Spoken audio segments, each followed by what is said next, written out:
కరీంనగర్, ఆదిలాబాద్, నిజామాబాద్, మెదక్ జిల్లాల బీజేపీ అభ్యర్థి విద్యావేత్త మల్క కొమ్రయ్యను ఆశీర్వదించండి. విద్యారంగంలోని టీచర్ల సమస్యలను చట్టసభల్లో గట్టిగా పోరాడుతాం. మొదటి ప్రాధాన్యత ఓటు వేసి టీచర్స్ ఎమ్మెల్సీగా గెలిపించండి. కేంద్ర హోంశాఖ మంత్రి అమిత్ షా చెప్తూ ఉన్నారు సార్, దేశంలో నక్సలిజం కొన ఊపిరితో ఉంది, 2026 నాటికి మావోయిస్టులు ఉండరు దేశంలో అని చెప్పి కరెక్ట్గా వారం క్రితం ఛత్తీస్గఢ్ రాష్ట్రంలోని కాంకేర్లో భారీ ఎన్కౌంటర్ జరిగింది. 18 మంది చనిపోయారు. నిన్న మళ్ళీ ఒక భారీ ఎన్కౌంటర్ జరిగింది సార్. ప్రస్తుతం ఉన్న సమాచారం మేరకు 16 మంది మావోయిస్టులు చనిపోయినట్లుగా ప్రాథమికంగా ఉన్న సమాచారం. సో ఈ సంఖ్య ఇంకా పెరిగే అవకాశం ఉన్నట్లు కూడా అంచనాలు వ్యక్తమవుతూ ఉన్నాయి. సో మావోయిస్టులు పద్ధతి మార్చుకోవాలంటారా అండ్ పునరాలోచించుకోవాల్సిన అవసరం ఉందంటారా? అంటే ఈ నెలలోనే దాదాపు 40 మంది చనిపోయారు. చనిపోయిన నెంబర్ ఒకటే కాదు, ఇప్పుడు ఇవాళ చనిపోయిన వాళ్ళలో చలపతి ఉన్నాడు. ఆయన కేంద్ర కమిటీ సభ్యుడు. అలాగే మీకు ఈవెన్ అలిపిరి ఘటనలో కూడా కీలక పాత్రధారి చలపతి. అంటే చంద్రబాబు నాయుడు పైన జరిగిన ప్రయత్నం తర్వాత అంతకుముందు ఎన్కౌంటర్లో తెలంగాణ రాష్ట్ర కార్యదర్శి కూడా చనిపోయారని వార్తలు వచ్చాయి. అందువల్ల కేవలం నెంబరే కాదు, మావోయిస్ట్ పార్టీలు ఇప్పుడు ఇవాళ చనిపోయిన వాళ్ళ పేర్లు కూడా ఉన్నాయి. మీరు గమనిస్తే 2-3 ఉన్నారు కేంద్ర కమిటీ సభ్యులు. మావోయిస్ట్ పార్టీలో, కమ్యూనిస్ట్ పార్టీస్లో హైయెస్ట్ డిసిషన్ మేకింగ్ బాడీ అనేది మీకు సెంట్రల్ కమిటీ అవుతుంది. అలాంటి మావోయిస్ట్ పార్టీ సెంట్రల్ కమిటీలో ఉన్న వాళ్ళు చనిపోయారు. అంటే మామూలు దెబ్బ కాదు, అది ఏదో ఆర్డినరీ ఎన్కౌంటర్గా ఏదో దళ సభ్యులు చనిపోయిన ఎన్కౌంటర్ కాదు. సో క్లియర్గా వార్ జరుగుతుంది భారత భద్రతా బలగాలకు మావోయిస్ట్ పార్టీ కార్యకర్త దళాలకు మధ్య. ఈ యుద్ధంలో అప్పర్ హ్యాండ్ ప్రభుత్వానికి క్లియర్గా కనబడుతుంది.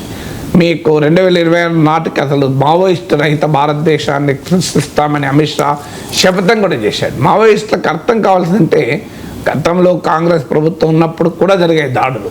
ఇవేమీ రాజకీయ పార్టీలు మారినంత మాత్రాన మావోయిస్టుల పైన దాడులే మాగలే. కానీ ఇప్పుడున్న ప్రభుత్వానికి, ఇప్పుడున్న రాజ్యానికి తేడా ఏంటి అంటే it is not just N political attack కాదు, ఒక ఐడియాలజికల్ ఫోర్స్ కూడా. మావోయిస్టుల సిద్ధాంతాలని ఎట్టి పరిస్థితుల్లో అంగీకరించని ఒక సైద్ధాంతిక ఫోర్స్ దేశంలో అధికారంలో ఉంది. సో మావోయిస్టులు మీరు అడిగిన ప్రశ్నకి మావోయిస్టులు పునరాలోచించుకోవాలంటే ఖచ్చితంగా పునరాలోచించుకోవాలి. ఎందుకంటే మావోయిస్ట్ పార్టీ, నక్సలైట్ పార్టీ చారు మజిందార్ పంతా అని 1960s లేట్ 60s మేము ఈ పార్లమెంటరీ పంతా, పార్లమెంట్లు పందుల దొడ్లు అని చెప్పి పిలిపించారు వాళ్ళు. ఈ పార్లమెంట్లో ఏమవుతుంది, ఏమీ కాదు, సాయుధ తిరుగుబాటు ద్వారా మాత్రమే, తుపాకీ గొట్టం ద్వారా మాత్రమే, వర్గశత్రువుల రక్తంతో ఎరిపెక్కించి భూమిని మేము విప్లవాన్ని చేస్తామని మొదలుపెట్టారు. ఎప్పుడు ఇది లేట్ 60s, ఇవాళ మనం 2025లో ఉన్నాం. దాదాపు 60 ఏళ్ళ నుంచి అనేక గ్రూపులుగా అనేక ముక్కలుగా విడిపోయి అల్టిమేట్గా ఇప్పుడు మావోయిస్ట్ పార్టీ ఒక్కటి కొంత బలమైన పార్టీగా ఉంది. మరి ఈ 60 ఏళ్ల ప్రస్థానంలో ఏం జరిగింది? ఆఖరికి మిగిలింది రక్తపాతం తప్ప ఏం లేదు. భద్రతా బలగాలు, పోలీసులు చనిపోయారు, జవాన్లు చనిపోయారు, ఇటు పెద్ద ఎత్తున మావోయిస్ట్ క్యాడర్లు చనిపోయారు. 60 years తర్వాత కూడా సాధించిన విజయం ఏంటి అంటే ప్రశ్నార్థకమే. ఏదో దండకారణ్య ప్రాంతమో, బస్తర్ ప్రాంతమో, ఆంధ్ర ఒరిస్సా బార్డర్లో ఇంటీరియర్ లోతట్టు ప్రాంతాల్లో తమ విజయాలుంటే ఉండవచ్చు. దీనికి కారణం ఏంటి అనేది ఇప్పటికైనా మావోయిస్ట్ పార్టీ అర్థం చేసుకోవాలి. దీన్ని లెఫ్ట్ అడ్వెంచరిజం అంటారు. సో వామపక్ష అతివాదం. సో ఈ తుపాకీ గుట్టం ద్వారా చేయగలుగుతామా? పొరుగునున్న దేశాల అనుభవాలను చూడండి. నేపాల్ ఉంది. నేపాల్లో మావోయిస్ట్ పార్టీ ఒక 10 ఏళ్ల పాటు రాజ్యం వెళ్ళింది.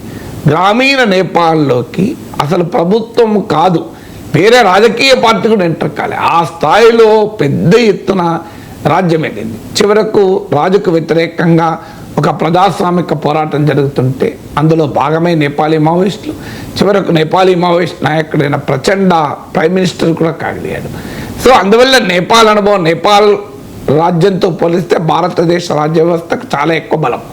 అయినా నేపాల్ మావోయిస్టులు భారత మావోయిస్టుల కన్నా చాలా ఎక్కువ బలవంతులు. అయినా కూడా ఏమీ చేయలేకపోయారు, ఆయుధాలు వదిలేశారు. తర్వాత శ్రీలంక, అఫ్కోర్స్ మావోయిస్ట్ పార్టీ కాకపోవచ్చుది, కానీ liberation tigers of Tamil Eelam LTT అసలు వారికి ప్రత్యేక నావల్ ఫోర్స్ కూడా ఉండే, నౌకాదళం కూడా ఉండే, ప్రత్యేక రేడియో ఉండే, చాలా శక్తివంతులు. శ్రీలంక రాజ్యము కంపారిటివ్లీ మనకన్నా బలహీనమైంది. అయినా కూడా అక్కడ ఎల్టీటీఈని మహేంద్ర రాజపక్ష ప్రభుత్వం కంప్లీట్గా తుడిచిపెట్టుకునేలా చేసింది. సో ఇవాళ అమెరికా శ్రీలంకలో ప్రెసిడెంట్ ఎలక్షన్ జరిగితే ప్రెసిడెన్షియల్ ఎలక్షన్లో ఈ జాఫ్నా ఈ ప్రాంతం ప్రజలు అనుర్ కుమార్ దిస్నాయక్ ఓటేయకపోయినా పార్లమెంట్ ఎన్నికల్లో ఓటేశారు.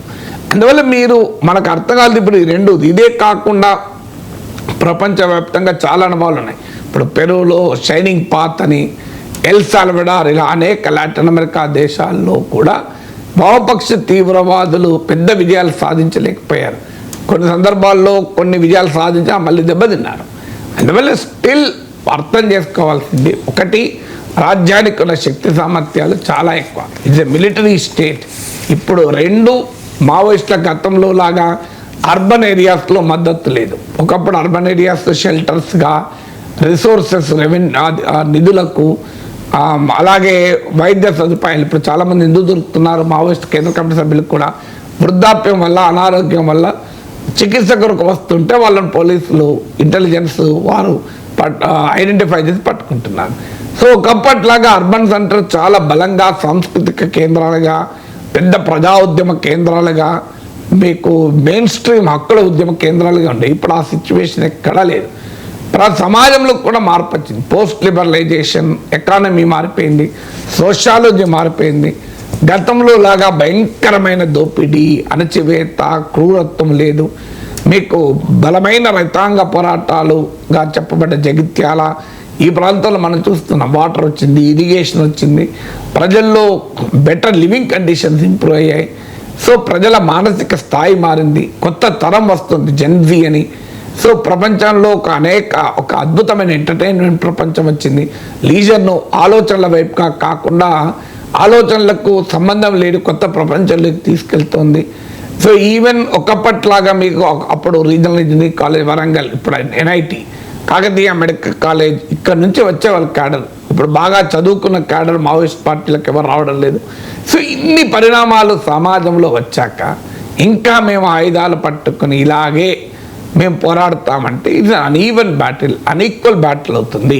అందువల్ల ఇప్పటికైనా మావోయిస్ట్ పార్టీ ఖచ్చితంగా పునరాలోచించుకోవాలి. కంప్లీట్గా ఇంకా ఎక్కువ నష్టాలు పోకముందే తమ సాయుధ పంతా వీడి జనజీవన సెవెంత్లోకి వచ్చి భారత ప్రజాస్వామిక రాజకీయాల్లో నేపాలీ మావోయిస్టులాగా కనుక ఎంటర్ కాగలిగితే సమాజానికి మంచిది, వాళ్ళకు మంచిది. ఎందుకంటే ఇట్ ఈస్ నాట్ లైక్ చాలామంది మావోయిస్ట్ పార్టీని కూడా ఇది కూడా ఇతర తీవ్రవాద సంస్థలు లాంటివి అంటారు. కానీ మావోయిస్ట్ పార్టీ పొలిటికల్ మూమెంట్, అదొక రాజకీయ ఉద్యమం. దాని స్వభావాన్ని మనం అంగీకరించకపోవచ్చు, లక్ష్యమైన సాయుధ తిరుగుబాటును మనం అంగీకరించకపోవచ్చు, కానీ it is a political moment అనేది వాస్తవం. సో ఇది నేను చెప్పడం కాదు. ఇందిరాగాంధీ హయాంలో అప్పటి ప్రణాళికా సంఘ ఉపాధ్యక్షుడిగా ఉన్న మన్మోహన్ సింగ్ నాయకత్వంలో కమిటీ వేస్తే ఆ కమిటీ కూడా ఇది చెప్పింది. Left wing developmental challenges in the left wing affected areas అని బిడి శర్మ, బాలగోపాల్, సుఖ్దేవ్ తోరట్ లాంటి ప్రఖ్యాత మేధావులతో కూడిన కమిటీని భారత ప్రణాళికంగా నియమిస్తే ఆ కమిటీ కూడా అదే చెప్పింది. అందువల్ల ఈవెన్ అమిత్ షా ఉపన్యాసాలు కూడా ఆడపాదడప ఆ మాట కూడా కనబడుతుంది. అందువల్ల it is a political moment thrown up by socio economic condition. So ఆ సోషియో ఎకనామిక్ కండిషన్స్ మారుతున్నాయి. సమాజ రాజకీయ సామాజిక స్వభావం మారుతుంది, ఆర్థిక స్వభావం మారుతుంది. ఇంకా నేను 50 ఏళ్ల కింద 40 ఏళ్ల కింద ఇచ్చిన నినాదాలే ఇస్తాం, ఇచ్చిన పద్ధతులే అనుసరిస్తామంటే ఇట్ డజంట్ వర్కౌట్. మారిన సమాజం ప్రకారం మారకపోతే ఇలా వామపక్ష పార్టీల పరిస్థితి చూస్తున్నాం కదా. మీరు వామపక్ష పార్టీల మీటింగ్లోకి వెళ్ళండి, బిలో 30 వాళ్ళు ఒక్కరు కనబడరు, 1% కూడా కనబడరు. బిలో 30 ఇయర్స్ వాళ్ళు కనబడకపోతే ఫ్యూచర్ ఏముంటుంది? బిలో 40 ఇయర్స్ వాళ్ళు చాలా తక్కువ ఉంటారు. మరి ఈ పరిస్థితి ఎందుకు వచ్చింది? 30 ఏళ్ళ లోపు వాళ్ళు ఎందుకు ఈ ఆలోచనలతో అట్రాక్ట్ కావడం లేదు? నాకు ఇప్పటికి గుర్తు, నేను స్టూడెంట్గా ఉన్నప్పుడు యూనివర్సిటీలో ఒక చిన్న ఇష్యూ జరిగితే వేల సంఖ్యలు వచ్చేవాళ్ళు.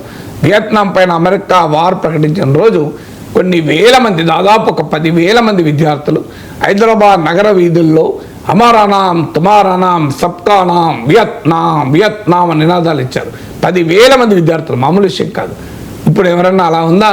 మీరు అమెరికా కంట్రీ పైన దాడి చేసి కాదు, ఏం జరిగినా ఆ రియాక్షన్ ఉందా? ప్రపంచం మారిపోయింది. అందువల్ల అప్పటి సైద్ధాంతిక భూమిక లేదు, అప్పటి సమాజ స్పందనలు లేవు, అప్పుడున్న బలాబలాలు లేవు ఇప్పుడు. అందువల్ల ఇప్పుడు మారిపోయింది, కమ్యూనికేషన్ టెక్నాలజీ మారింది, ట్రాన్స్పోర్టేషన్ మారింది. ఒకప్పటిలాగా నేను హైడౌట్లు పెట్టుకుంటాను అంటే హైడౌట్లను ఛేదించడం పెద్ద కష్టం కాదు. శాటిలైట్ టెక్నాలజీ వచ్చింది. నువ్వు ఎక్కడ మారుమూల అడవిలో ఉన్నా GPS ద్వారా రకరకాల సాంకేతిక ప్రక్రియల ద్వారా నేను పట్టుకోవచ్చు. అందువల్ల ఇంత ప్రపంచం మారిన తర్వాత స్టిల్ నేను ఇంకా ఆ సాయుధ పంతాల్లోనే ఉంటా, ఇంకా నేను వర్గశత్రువుల రక్త తర్పణంతో ఎరిపెక్కిస్తాను, తుపాకీ గొట్టం ద్వారా రాజ్యాధికారం వస్తా అంటే బ్యాలెట్ పేపర్ మీద ఈవీఎంల మీద ఓటేయడానికే వామపక్షాల పట్ల సిద్ధంగా లేరు ప్రజలు.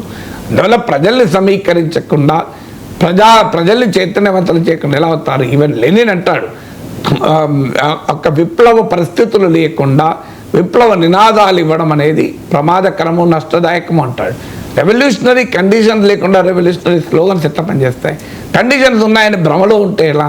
మేము ఇంకా రెవల్యూషనరీ కండిషన్స్ ఉన్నాయి, ప్రజలు పెద్ద ఎత్తున విప్లవానికి సిద్ధపడుతున్నారు, సాంప్రదాయ ఆయుధాలు పట్టుకొని అని భ్రమల్లో ఉంటే ఉపయోగం లేదు. రియాలిటీ అది కాదు. So they have to change. ఖచ్చితంగా మావోయిస్ట్ పార్టీ పునరాలోచించుకోవాలి. సమయం ఆసనమైంది. సాయుధ పంతాన్ని వీడి ప్రజాస్వామిక స్రవంతిలో భాగంగా ఈ వ్యవస్థలో మార్పు కొరకు ప్రయత్నం చేయాలి. ప్రజాస్వామిక పద్ధతుల ద్వారా.